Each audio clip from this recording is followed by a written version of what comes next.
ಅಮೃತ ಕೊಂಡವರಿಗೆ ಮರಣ ಇಲ್ಲ, ಸಾವೇ ಅಲ್ಲ ಅವರಿಗೆ. ಮತ್ತು ನಾವು ಭೂಲೋಕದ ಹುಟ್ಟಿದವರು ಮರ್ತ್ಯಲೋಕದ ಎಷ್ಟು ಮಂದಿ ಇದ್ದೀವಿ, ಇದಕ್ಕೆ ಮೃತ್ಯು ಲೋಕ ಅಥವಾ ಮರ್ತ್ಯಲೋಕ ಅಂತಾರೆ, ಒಂದೇ ಅರ್ಥ. ಅಂದ್ರೆ ಇದು ನಾವು ಸಾಯಲೇಬೇಕು.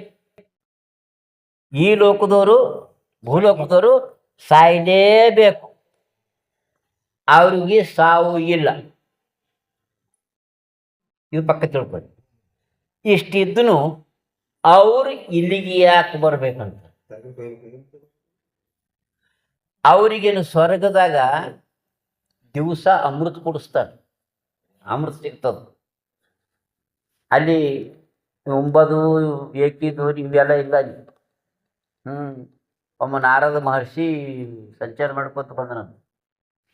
ಸಂಚಾರ ಮಾಡ್ಕೊತ ಬಂದು ಚಿಟ್ಟವಾಡಿ ಅಂತದ ಒಂದು ಊರು, ನಿಮಗೆಲ್ಲ ಚಾನ್ಸ್ ಅದ ನೋಡ್ರಪ್ಪ, ಯಾರ್ಯಾರು ಕೈಲಾಸ ಬರ್ಬೇಕಂತೀರಿ. ಕೈಲಾಸಕ್ಕೆ ಹೋಗಿ ಸುಮ್ಮನಲ್ಲ, ನನಗೊಂದು ಆರ್ಡರ್ ಸಿಕ್ಕದ, ನನಗೆ ಚಾನ್ಸ್ ಕೊಟ್ಟಾರ, ನನಗೆ ದೇವ್ರ ಕಡೆಯಿಂದ ಸಿಕ್ಕದ.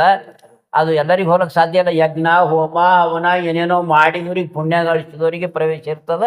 ಪರಂತು ನನಗದು ಚಾನ್ಸ್ ಕೊಟ್ಟಾರ, ನಾ ಕರ್ಕೊಂಡು ಇಲ್ಲಕ್ಕೆ ಬಂದೀನಿ, ಯಾರ್ಯಾರು ಬರ್ತೀರಿ ಹೇಳ್ರಿ ಸ್ವರ್ಗಕ್ಕೆ ಅಂತ ಕೇಳ್ದ. ನಾ ಬರಲ್ಲ, ನೀ ಬರಲ್ಲ, ನಾ ಬರಲ್ಲ, ನನಗೆ ಹೆಸರು ಹೊಲದಾಗ ಯಾವಾಗ ಮಳಿ ಹಿಡ್ಕೊಂಡು ಕುಂತದ, ಬೆಳೆ ಹಾಳಾಗ್ತದ, ನಂದು ಗದ್ದೆ ಹಚ್ಚದ, ನಂದು ನೀರು ಹೂಡ, ಯಾರು ಯಾನೇ ಕೆಲಸ ನನಗಾಗಲ್ಲ, ನಿನಗಾಗಲ್ಲ. ಊರು ತುಂಬ ಎಲ್ಲರಿಗೆ ಕೇಳ್ದು, ಯಾರು ನಮಗೆ ಟೈಮ್ ಇಲ್ರಿ ಅಂತ ಕೇಳ್ದು. ಕೊನೆಗೆ ಈ ಮಂದಿಯರ ಯಾರು ಬರೋರು ಹೊಂಟವ, ಹಂದಿಗಳರ ಬರ್ತಾವೇನೋ ಅಂತ ಕೋಶಿಶ್ ಮಾಡೋನು. ಊರವ್ರಿಗೆ ಹೋದ, ಆ ಗಟಾರ್ಗೆ ಹೋಗಸನ ಹಂದಿ ದುರಿಯದಿದ್ದು ಅಲ್ಲಿ.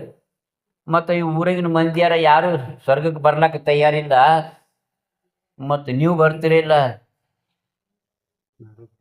ನಾರದ ಕೇಳತ್ತ, ಆ ಒಂದು ಹಿಂಗ ಯಾರು ಬರ್ಲಂಟ ಊರಾಗಿನವ್ರು, ಯಾರು ಬರ್ಲಾಕ ತಯಾರಿಲ್ಲ. ಅದಕ್ಕೆ ನೀವು ಯಾರನ್ನ ಬರ್ತೀರೇನೋ.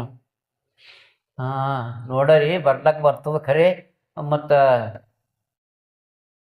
ಅಲ್ಲಿ ಇದು ಇರ್ತದ ಇಲ್ಲ ಅಂತ ಕೇಳ್ದು.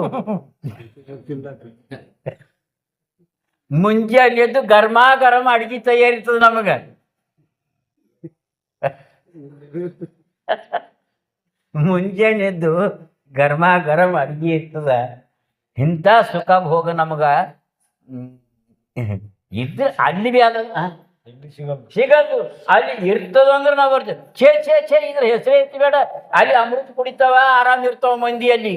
ಹಂಗಂಗೆ ನಾವು ಬರಲಿ ಒಂದು ಕೈ ಜೋಡಿದು ಅಂತ ಹಂದಿಗಳು. ಅಂದ್ರೆ ಹೇಳೋ ತಾತ್ಪರ್ಯ ಅನ್ನೋದು, ಕೈಲಾಸದಾಗ ಅಮೃತ ಕೊಂಡು ಆರಾಮ್ ಇರ್ತಕ್ಕಂಥ ಪದವಿ.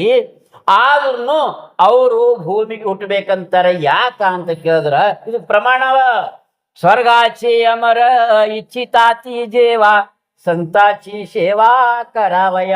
ಅಭಂಗದಾಗ ಬರ್ದರು ಸಂತರು ಸೇವಾ ಮಾಡ್ಬೇಕಂತ ಅಪೇಕ್ಷೆ ಮಾಡ್ತಾರ ಅವರು.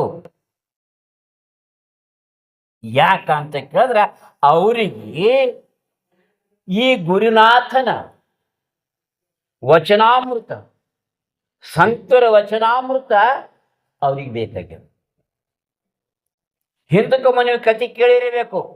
ಪರೀಕ್ಷಿತ ಮಹಾರಾಜನಿಗೆ ತಕ್ಷಕನಿಂದ ಸಾವಿತ್ತು, ಹಾವಿನಿಂದ. ಪುರಾಣದಾಗ ಕೇಳಿರ್ಬೇಕು ಎಲ್ಲರೂ. ಆವಾಗ ಅವರು ಯಾರಿಗೆ ಸುಖ ಮಹರ್ಷಿಗಳಿಗೆ ಕರೆಸಿ ಪುರಾಣ ಹಚ್ಚಿದ್ರು, ಕಥಾಮೃತ ಹಚ್ಚಿದ್ರು. ಆವಾಗ ದೇವತೆಗಳು ಬಂದರು, ಏನು ಅಮೃತ ತಗೊಂಡು ಬಂದರು. ಈಗ ಸ್ವರ್ಗದಾಗಿನ ಅಮೃತ ತಗೊಂಡು ಬಂದಿದ್ದೇವಿ, ಈ ಅಮೃತ ತಕೋರಿ, ಕಥಾಮೃತ ಕೊಡ್ರಿ ಅಂದ್ರು. ನಾವು ಕೊಡಲೇವ ಅಂದ್ರು. ನೀನು ಸ್ವರ್ಗದಾಗಿನ ಅಮೃತಕ್ಕೆ ಬೆಂಕಿ ಹೆಚ್ಚತ್ ಕೊಡುವ, ಇದು ನಾವು ಕಥಾಮೃತ ಕೊಡಲೇವ ಅಂದ್ರು. ಇದ್ರ ಮಹಿಮಾ ನಮಗೆ ಗೊತ್ತಾದ, ಇದು ನಾವು ಕೊಡಲೇವ ಅಂದ್ರು. ದೇವತರು ವಾಪಸ್ ಹೋಗ್ಯಾರ.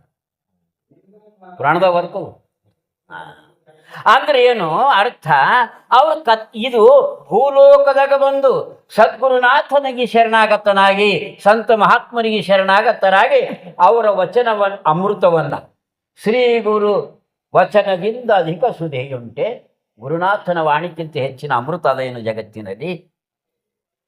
ಮಹಾತ್ಮರ ವಚನಾಮೃತಕ್ಕಿಂತ ಹೆಚ್ಚಿಂದು ಅಮೃತ ಮತ್ತೆ ಎಲ್ಲಾರು ಅದನ್ನೇ ಜಗತ್ತಿನಲ್ಲಿ ಇಲ್ಲ ಅಂತ ಹೇಳ್ಯಾರ.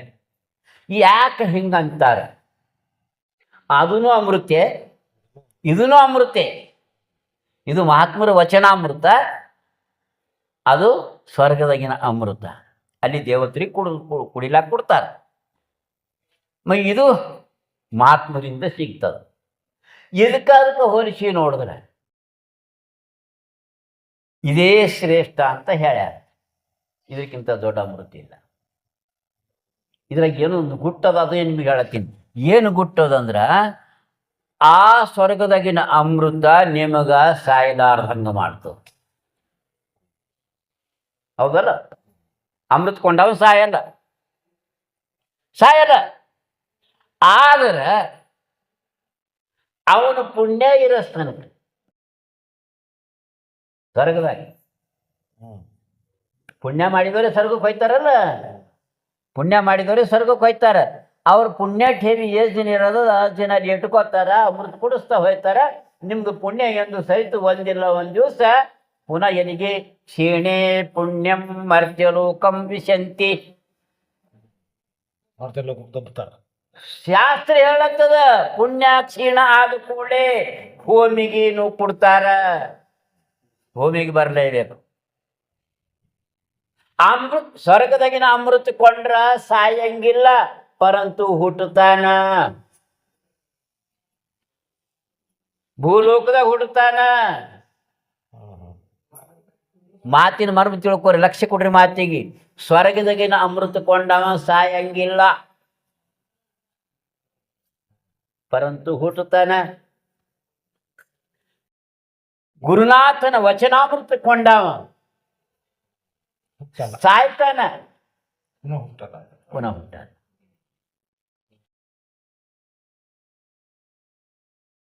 ಇಷ್ಟಿಗೆ ಮರ್ಮ ಮುಗಿದಿಲ್ಲ. ಅವ ಹುಟ್ಟುತ್ತ ಸಾಯಲ್ಲ, ಕರಡಿಗೆ ಹುಟ್ಟುತ್ತಾನ. ಹುಟ್ಟಿ ನಿಮ್ಯಾಕ ಮತ್ತೊಂದಿನ ಸಾಯ್ಲೇಬೇಕು. ಸ್ವರ್ಗದಾಗ ಅಮೃತ ಕೊಂಡವ ಅವ ಸಾಯಂಗಿಲ್ಲ, ಕರೆ ಹುಟ್ಟುತ್ತಾನ. ಹುಟ್ಟಿದ ಮೇಲೆ ಅವ ಒಂದಿನ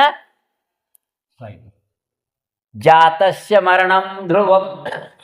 ಹುಟ್ಟಿದವರು ಸಾಯ್ಲೇಬೇಕು, ಕಾನೂನದು. ಇಲ್ಲಿ ಹುಟ್ಟಿದವರು ಒಂದಿನ ಸಾಯ್ಲೇಬೇಕು.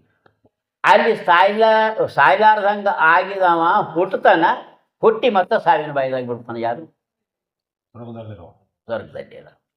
ಒಂದು ವೇಳೆ ಸದ್ಗುರುನಾಥನ ವಚನಾಮೃತ ಯಾವ ಪಾನ ಮಾಡೇನೋ ಅಂಥ ಅಮೃತ ಸ್ವೀಕಾರ ಮಾಡಿದವ ಶರೀರ ತೊಟ್ಟು ಬಂದಿಂದದ, ಒಂದಿನ ಹುಟ್ಟ್ಯದ, ಒಂದಿನ ಅದು ಸಾಯ್ತದ. ಆದ್ರೆ ಸತ್ತು ಮತ್ತೆ ಹುಟ್ಟಲಾರ್ದಂಗೆ ಸಾಯ್ತಾನ. ಸಾವು ಕಳ್ಕೊಂಡು ಸಾಯ್ತಾನ, ಅದಕ್ಕೆ ಮುಂದೆ ಹುಟ್ಟಲಾರ್ದಂಗೆ ಆಗ್ತಾನ, ಬಯಲಾಗ್ತಾನ. ಈಗ ಯಾವ ಶ್ರೇಷ್ಠ ವಿಚಾರ ಮಾಡಿ. ಅವ ಸಾಯಲ್ಲ, ಕಡೆ ಹುಟ್ಟತಾನ. ಹುಟ್ಟಿನ ಕಡೆಯಿಂದ ಮಾತ್ರ ಪುನಃ ಸಾಯ್ಬೇಕಾಯ್ತದ.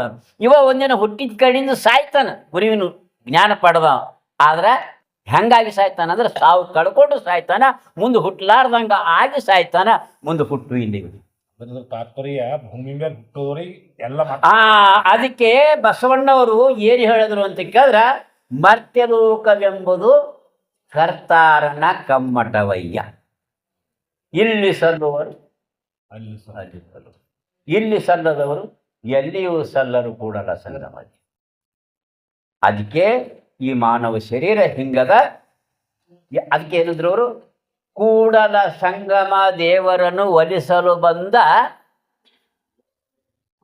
ಶರೀರ, ಕೂಡಲ ಸಂಗಮ ದೇವರನ್ನು ಒಲಿಸಲು ಬಂದ ಪ್ರಸಾದಕಾಯ. ಪ್ರಸಾದಕಾಯ ಕೆಡಿಸಲಾಗದು.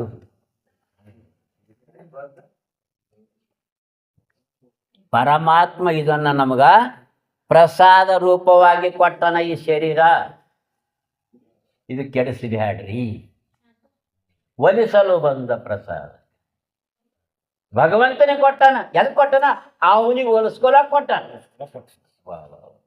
ಮಾತಿನಾಗ ಎಷ್ಟು ಗೂಡದು, ಎಷ್ಟು ಇಳಿತಾವ ಅಟ್ಟಾಡ್ತೇವೆ.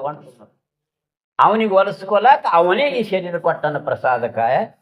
ಅದಕ್ಕೆ ಇದನ್ನು ಕೆಡಿಸಲಾಗದು. ಹಾಳು ಮಾಡಬೇಡ್ರಿ.